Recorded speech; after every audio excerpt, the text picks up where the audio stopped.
Bonjour, c'est Dominique. Alors, j'ai terminé ma page avec le carnet de notes. Bon, alors ça devait être l'interaction qui est sur ce côté-ci. Alors, il me reste ici à peut-être faire une pochette ou deux, mais pas trop, parce qu'on n'a pas vraiment de gousset ici. Alors, on ne peut pas ajouter tant d'épaisseur. Mais bon, je ferai ça bientôt. Alors, j'ai tout simplement maté ici. J'avais fait une pochette. Et puis, maté ici. Alors, j'ai le cahier. Et j'avais cette petite flappe ici qui restait. Alors, j'ai fait une pochette ici pour y mettre une carte. Et puis, j'ai fait une belle carte comme ceci, tout simplement. On a des photos. Et puis, ici, de ce côté-là, bon, c'est juste un petit message. Je peux toujours mettre une photo là, mais moi, je le laisserai comme ça. Alors, ici, maintenant, je vais faire l'interaction de la cascade interactive. Alors, je l'ai fait souvent dans le passé, mais je continue parce que c'était passé au vote. Les gens voulaient l'avoir. Alors, je vais vous expliquer comment je la fabrique pour une autre fois. C'est la dernière, parce que si jamais vous, dans les futures vidéos, vous cherchez les vidéos, le tuto comment la fabriquer, alors je vous référerai à celle-ci. Alors, premièrement, si dans votre collection de papier, vous avez des cartes, comme j'ai ici, de jolies cartes, alors vous pouvez toujours les utiliser. Ici, comme vous voyez, ces cartes ici, j'aurais toujours pu enlever un peu de largeur ici, si j'avais voulu, mais bon, la largeur est bonne pour ma page. Mais si vous aviez eu une page qui était plus courte, alors celle-ci fonctionne toute bien. On peut en enlever un petit peu sur le côté, peut-être un peu plus ici que là, etc. Ici, mais celle-là, on ne peut pas. Alors, c'est pour ça que je l'utilise, parce que moi, je vais l'utiliser au complet. Et puis, si jamais j'ai un autre projet et puis que je reste avec cette carte et que j'ai besoin de plus petit, je ne peux pas la couper. Alors, j'aime autant l'utiliser maintenant, surtout qu'elle va être sur le dessus parce que je l'aime beaucoup. Alors, ce que vous faites, si vous avez des cartes, sinon, vous allez avec le format que vous voulez. Si vous avez des cartes, alors vous décidez de la largeur, pourvu que ça entre dans votre format de page. OK? Et puis aussi, il faut tracer, couper un morceau de papier cartonné un peu plus grand. Comme vous voyez, il y a un contour ici, ici, environ 2 mm tout le tour. Alors, 4 mm plus haut, 4 mm plus large. Alors, on va travailler avec celle-ci pour tout de suite. Je ne conseille pas de les mater tout de suite en les posant, parce que si jamais vous faites une erreur, vous devez tout déchirer, vous allez peut-être gaspiller votre carte. Tandis que si vous avez fait une erreur, vous avez gaspillé que ce papier, c'est pas trop critique. Bon, alors voilà. Alors moi, j'ai tracé mes carrés, mes cartons. J'en ai fait 5 parce que ici à 5, je vais laisser seulement, attendez un petit peu, jusqu'à 3 mm, 3 huitièmes de pouce, ça fait environ 1 cm, peut-être 9 mm entre chacune. Et puis j'ai quand même pas tellement de hauteur ici pour les mettre. Alors c'est pour ça que j'en fais seulement 5. Mais c'est bon. 4, 5, 6, c'est parfait. 8 même si on veut, mais 4 c'est vraiment le minimum. Et puis ici je peux en faire 5. Alors j'ai tracé mes 5 cartons. C'est important qu'ils soient tous bien égaux. OK? Tous bien égaux, tous la même grandeur. Très très important.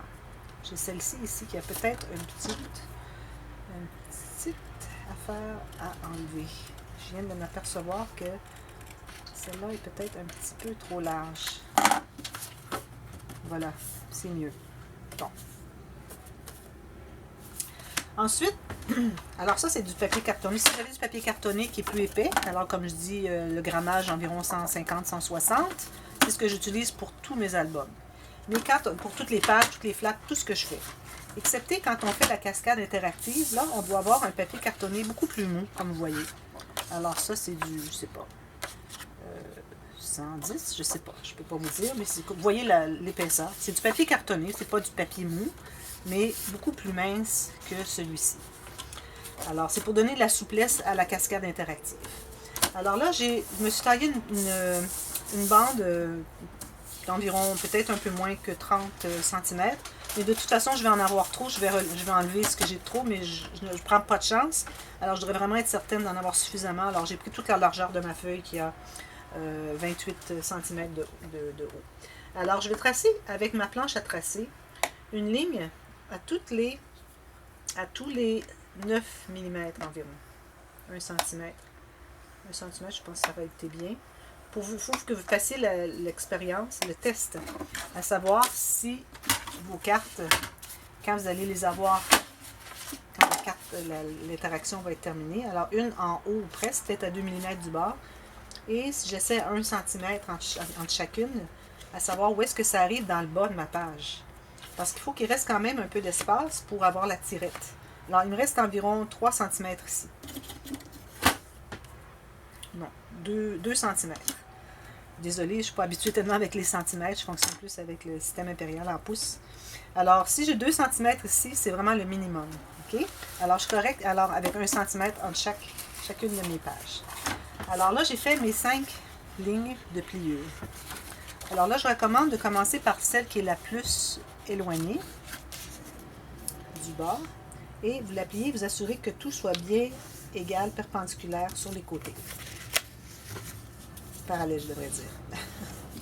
Alors là, vous les pliez une après l'autre, toujours en étant bien parallèle avec le côté. Très important, sinon votre cascade ne fonctionnera pas. Alors, on les plie une à la fois. Voilà. Donc là, j'ai fait mes 5 plis, comme vous voyez.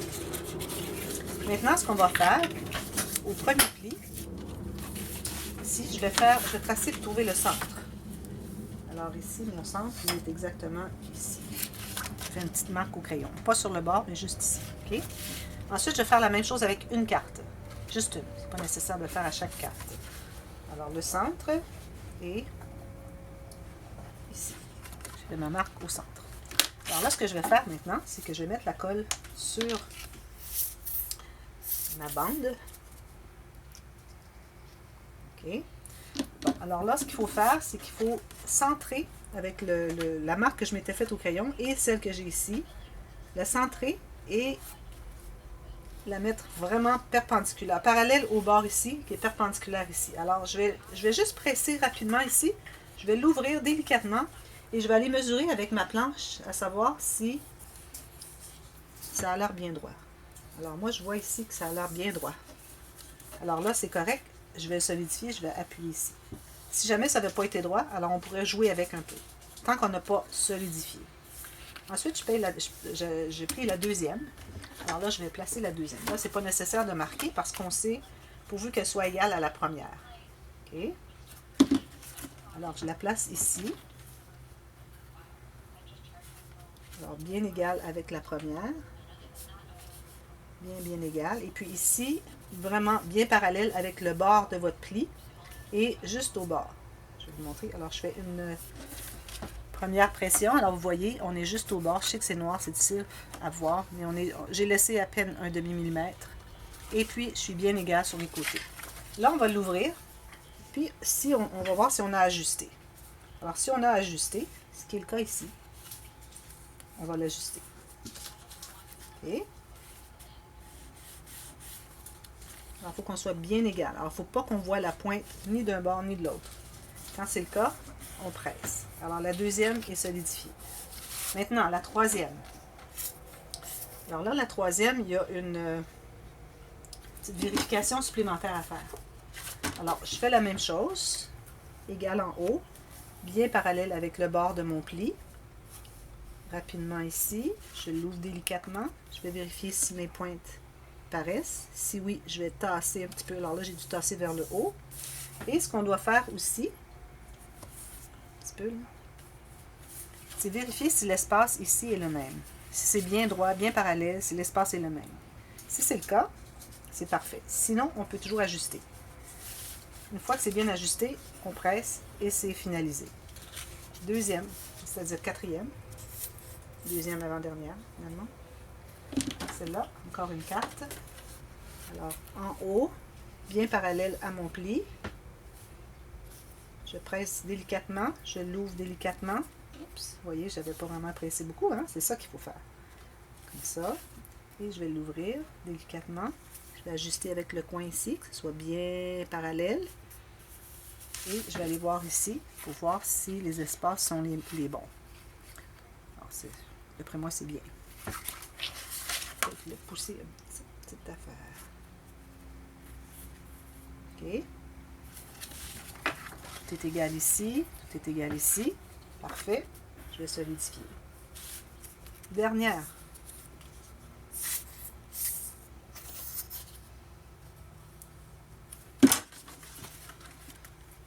Ici. Sur le bord de mon pli ici. Bien parallèle. parallèle au haut. J'appuie délicatement, j'ouvre, j'ajuste ici, en haut un peu. Je vérifie si la distance est toute la même. Ça va bien, tant mieux. Et voilà, c'est pressé. Tout est égal. Alors, si ici vous avez tout bien égal, et ici que c'est pas égal, vous pouvez toujours aller ajuster, couper une petite lisière s'il faut. Parce qu'il peut arriver que vos cartes n'étaient pas exactement égales. Mais pourvu que vous ayez un côté, toujours aller avec le même côté pour égaliser, pour suivre la ligne de vos cartes, quitte à ajuster qu'un côté. Parce qu'ajuster deux côtés, c'est difficile. Alors maintenant, ce que je fais, c'est que je mets ma carte ici. Alors, je l'enligne peut-être à 1 ou 2 mm du haut.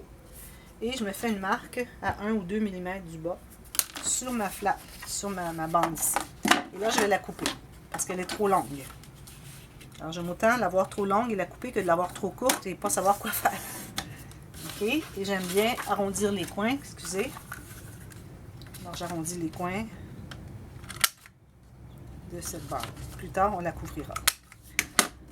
Ensuite, avant de la poser, alors ici, on doit ouvrir jusqu'à la dernière. Alors, vous avez la dernière carte ici. Vous regardez dessous et vous voyez que j'ai tout cet espace. J'espère que c'est bien droit.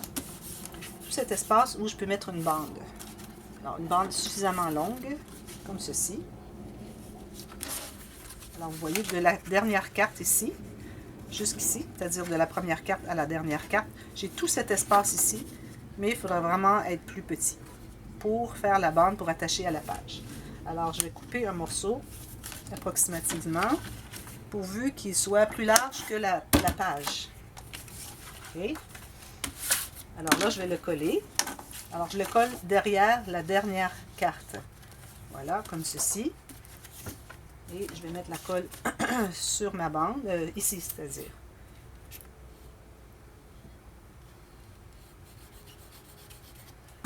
OK? Et je m'assure d'environ centrer. De toute façon, j'ai laissé plus d'espace que ce que j'avais besoin. Et je dois voir la carte ici. Bien égale, bien parallèle à la carte. Là, on presse. Alors, ce qu'il va nous rester à faire, c'est de mater ces deux morceaux ici. Si vous aviez voulu avoir juste une bande étroite comme ça, il n'y a pas de problème. Pourvu que vous restiez entre l'espace de la dernière carte, la première carte ici, et la base de la dernière carte. Que vous ayez un espace plus petit, une bande plus petite. Alors là, il me reste à mater ceci, et puis ensuite le coller là-dessus. Est-ce que j'ai le temps? Excusez. Oui, j'ai amplement le temps. Je vais aller chercher du papier, juste une petite minute. J'aurais dû préparer cette étape, mais bon, je ne l'avais pas préparée. Alors là, je vais prendre un papier. Il va être beaucoup caché, alors je vais prendre un papier peut-être que j'aime un peu moins. Alors celui-ci.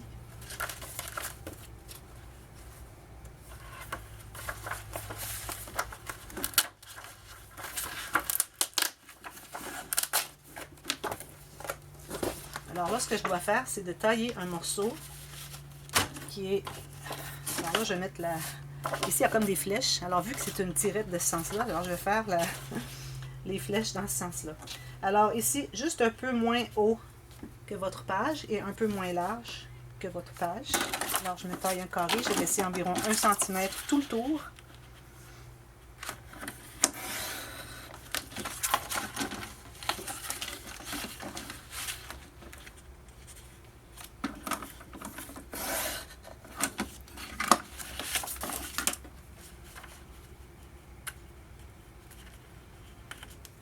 Voilà. Alors là, j'ai mon morceau ici. Alors, je ne le colle pas ici tout de suite. OK? Alors, ce que je dois faire, c'est que je dois centrer ma cascade. Alors, centrer chaque côté, avoir le même espace chaque côté et un petit espace en haut, pourvu que la base de ma tirette soit incluse dans ma page. Alors, ici, il me reste 2 mm. C'est parfait. Alors, une fois que j'ai bien centré ça, tout est bien centré, je tourne, je garde bien en place et je vais tout simplement plier mes deux côtés de la flappe. Et je vais les coller.